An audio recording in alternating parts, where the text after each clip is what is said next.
les londoniens de Crows, en activité depuis maintenant une petite décennie, aux commandes d'un bulldozer post-punk sombre et intense teinté d'éléments de noise et de psychédélisme vénéneux.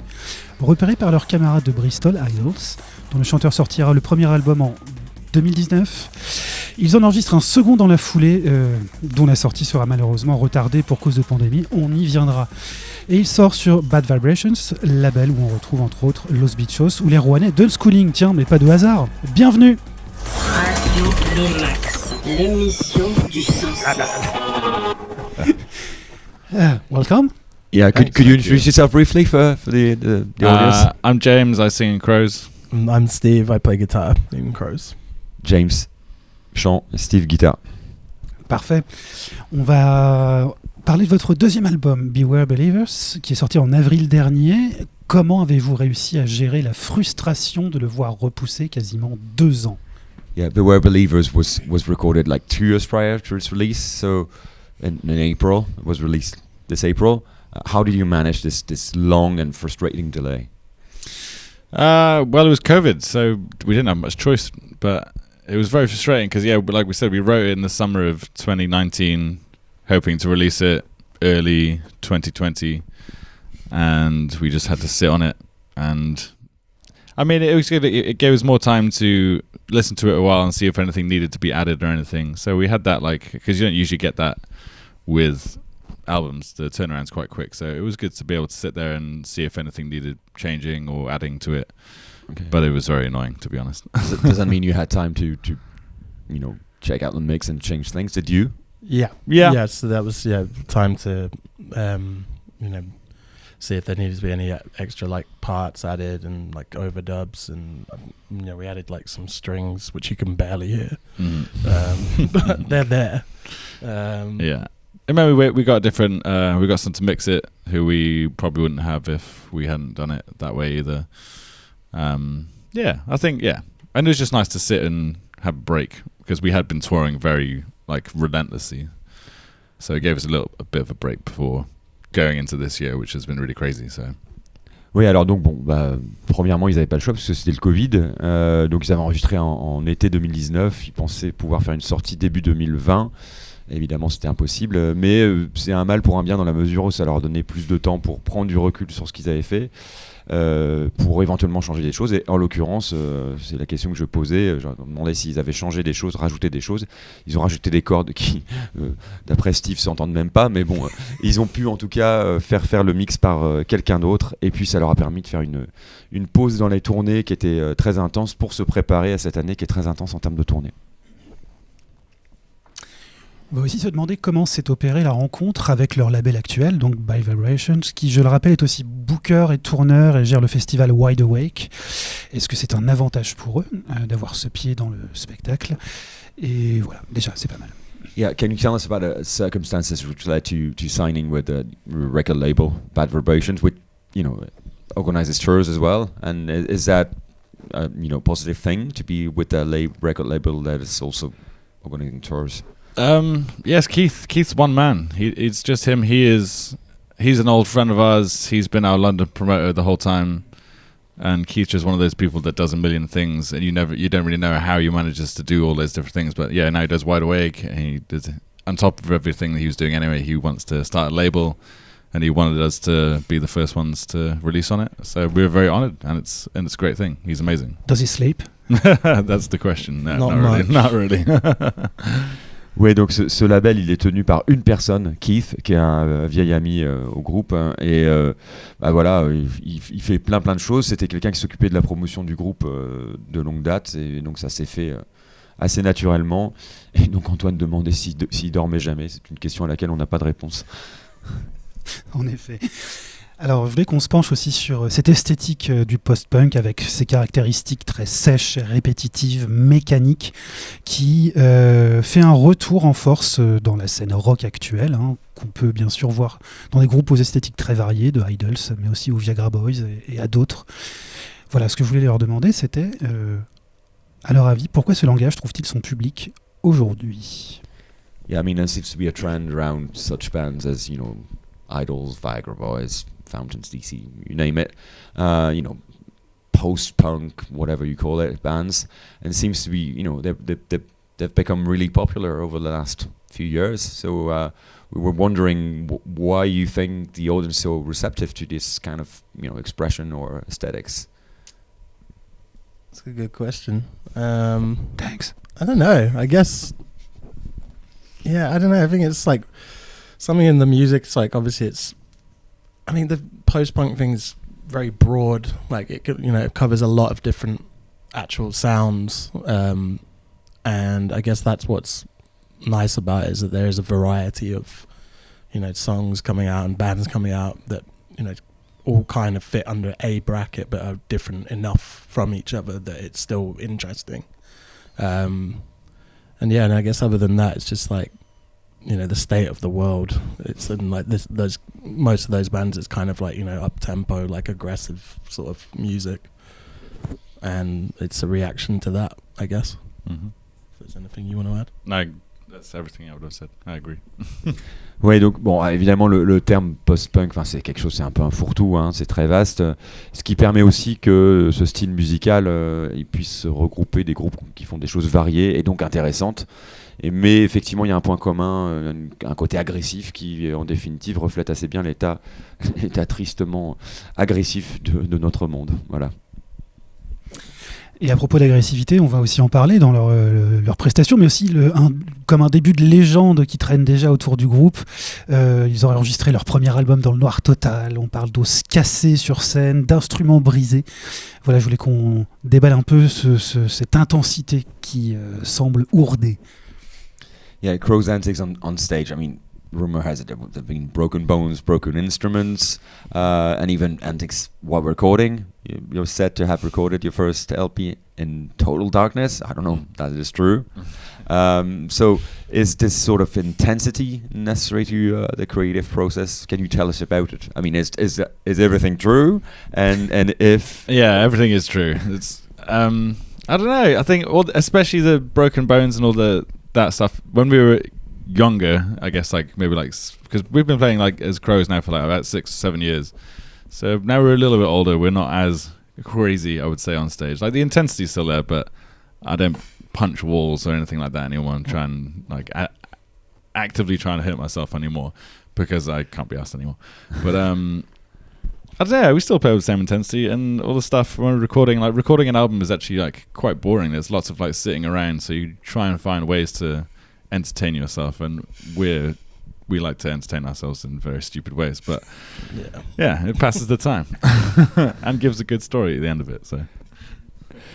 Oui, donc bon, voilà, c'est un groupe qui existe depuis un certain temps, donc ils sont plus aussi jeunes, ils sont un peu moins dans cette agressivité. Bon, James disait qu'il ne fait plus ce genre de choses comme Iggy Pop, de se taper lui-même, mais il y a toujours cette intensité, et puis bah oui, tout est vrai, il y a ces histoires, et puis en ce qui concerne l'enregistrement, enregistrer c'est un peu ennuyeux, donc il s'agit de trouver des façons de s'amuser, et puis ça fait de bonnes histoires à raconter.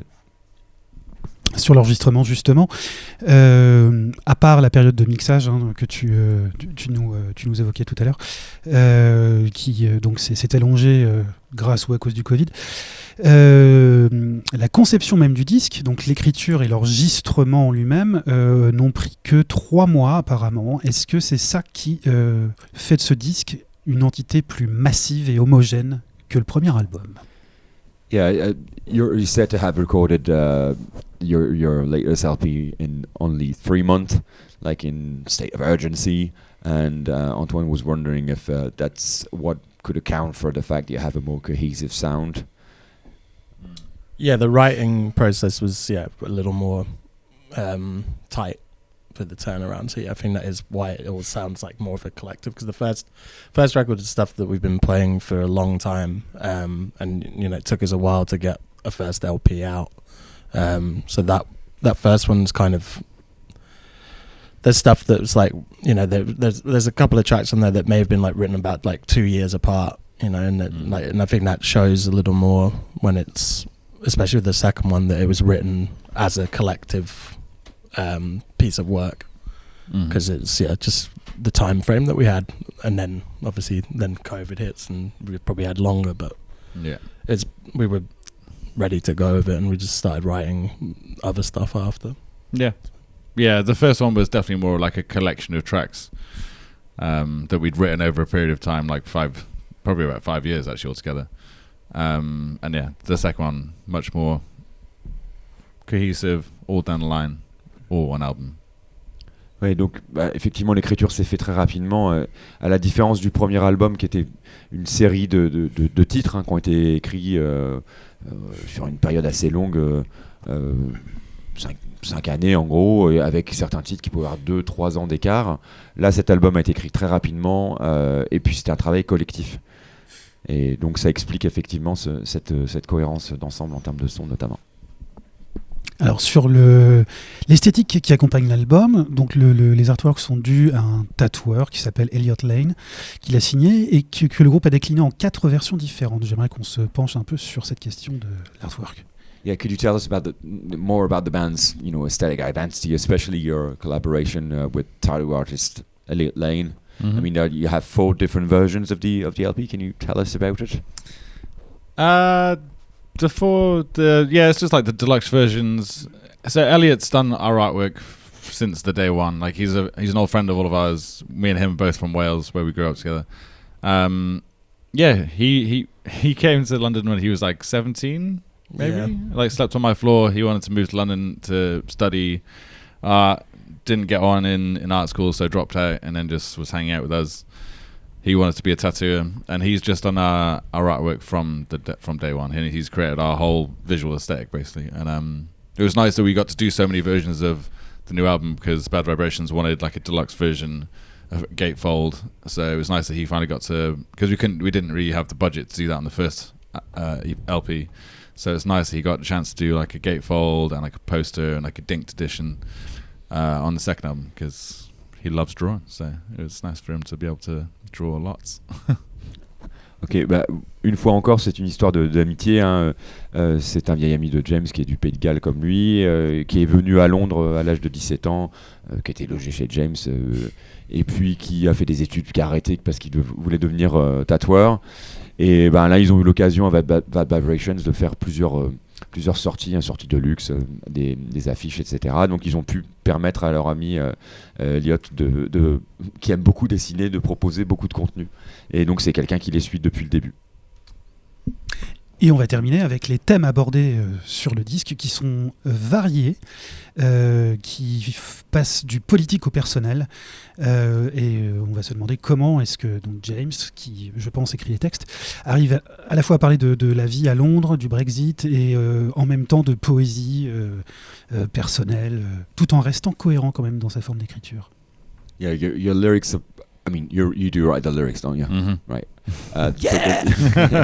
So the lyrics are coherent, even though you mixed various topics. I mean, be it politics, Brexit, for instance, or more personal issues. Living in London, which is something, I guess. Mm-hmm. So how do you manage to come up with something that is coherent? Do you have any tips concerning your writing techniques? How tips or can you tell us about the process? No, again, because the second album we wrote it 2 years prior, so all the news, especially, I mean, the news was continuously dominated by Brexit for so long that it was literally all we'd hear about, and everyone would fucking talk about it day in, day out, was Brexit. So it was kind of hard not to just write a reaction to that, because it was literally all anyone fucking spoke about for ages. And now it's still going on. It's still fucking in the news like almost every day. So it's just a prevalent thing in our lives that we now have to deal with the fallout and the consequence of. And I think it's quite funny, everyone else's vision of the UK is pretty accurate because it is pretty shit at the moment. But and we are now suffering the fallout of Brexit and everything, which is I mean, it's shit for us because it's shit for everyone, but it's shit for us especially because we tour Europe quite a lot, and all it has done is add like a bureaucratic nightmare on top of it that wasn't there before, and was sold that would leave and that wouldn't happen anymore. Where in anything, it's gotten worse since then.